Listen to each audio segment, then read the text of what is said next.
MusicOnline UK. Minuetto by Jean-Baptiste Loeillet is a typical example of a Baroque dance.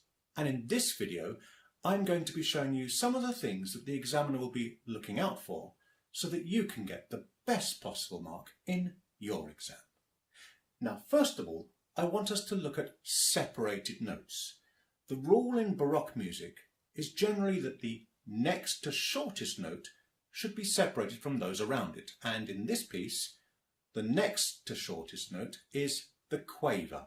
So for example, the first notes of bars 1 and 3 in the left hand are quavers. And then later. Similarly, in the right hand in bars 2 and 4. And in bar 4. Notice they are separated. So when you put it all together,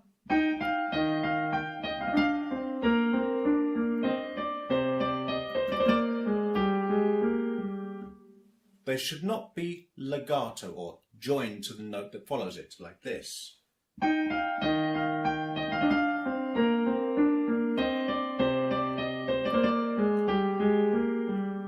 Okay, that legato would be incorrect. Now, this is not always the same pattern, so you don't always have this octave jump with a quaver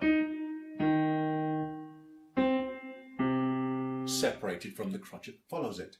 For example, in bars 8 and 9, there is a dotted crotchet that jumps down an octave.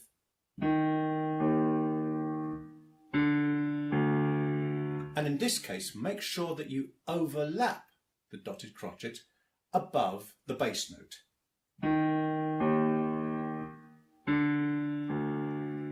Notice how the top note stays down. And then in bar 10, the maths gets even more interesting. It starts off with a crotchet, not a quaver. So you wouldn't play bar 10 left hand like this. However, you should overlap the bottom C to the next crotchet. Notice the bottom C is still down. And then you hold the top crotchet while you play the third beat. And then lift together. Like that.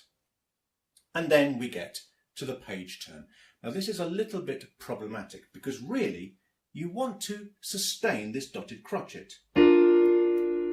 But you've got to turn the page. And by sustaining the dotted crotchet, you're giving yourself less time to turn the page. I have a couple of suggestions. First of all, fold the corner of your page so that you can just quickly grab it without throwing your music on the floor. Then you could use the middle pedal on the piano. Now, the right pedal, the sustain pedal, would obliterate the separated quavers underneath. It would make them smooth, and we don't want that. But the middle pedal will sustain just the notes that are played when you press it. And then any succeeding notes will be separated, giving you time to let go and turn the page. Like that. The next thing we want to bear in mind are the dynamics, and as is typical for Baroque music, in the ABRSM copies, they are editorial suggestions only. So you can feel free to be experimental, be a bit creative with the dynamics. However, you should bear in mind a couple of principles. Dynamics in Baroque music should be terraced or stepped. That means they don't change gradually, but they change suddenly. Now, in the video performance that you just heard, I pretty much followed the dynamic suggestions in the ABRSM edition, but there was one little addition. I'm not sure if you noticed it. If you look at bar 26,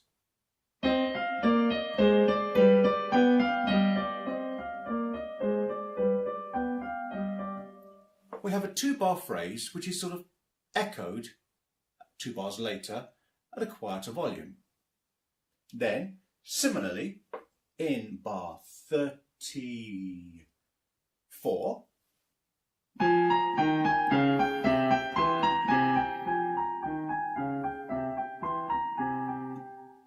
another 2-bar echo.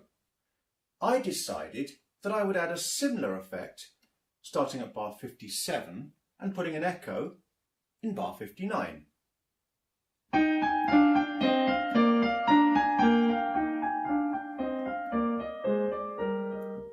And then going forte again for the last line, so we have a nice triumphant finish. So the whole passage would sound a bit like this.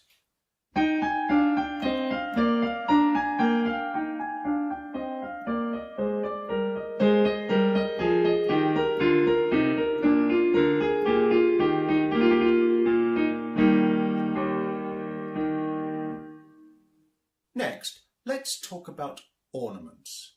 Now, most of the ornaments in this piece are mordants, and a mordant is a rapid alternation with the written note, and then the one above it or below it, and then back again to the written note. So, at the beginning, we have some lower mordants. The first one in bar 2, you have an F, and you go down to the note below it, E flat, and back to the F, rapidly, and the same in bar 4, etc. And most of the ornaments in this piece are lower mordants. An upper mordant, of which we have a couple of examples, is similar, except that you alternate with the upper note. So the written note G, going up to an A flat, and back down again.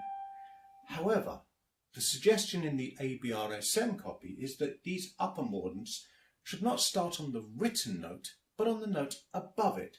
So that one that I just played you there in bar 38 starts on the note above the G. Notice that the mordant is written on the note G. So if you go up from G, you get to A flat and back down to the G. However, if you start on the A flat, you add an extra note. And there are a couple of those, one a couple of bars later and a couple of bars later again. So, there are a few pointers for you to get the best possible mark when you're playing Minuetto by Jean-Baptiste Loeillet. Thanks for watching.